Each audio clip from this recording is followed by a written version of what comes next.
Witajcie. Regios mał dolową konkurs. Jeśli macie 17 do 25 lat, to możecie wziąć udział w konkursie, który do was rychtujemy. Zgłoszenia są do 22 marca, to macie jeszcze dość siłam czasu. A co należy zrobić? Konkurs mianuje Innowacyjnie Zielony Śląsk Przyszłości. Co to znaczy? Musicie napisać nam esej, jako sforsztelujecie se Śląsk w 2050 roku. Nie za długi esej, mądrze napisany, podług tego, jaką wizję naszego Śląska widzisz. No ale najważniejszą rzecz, musisz być z województwa opolskiego albo śląskiego.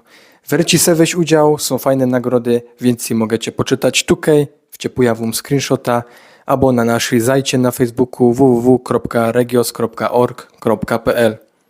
Bierzcie se do roboty, czasu jeszcze trochę przesyłajcie nam nasze prace i do zaś.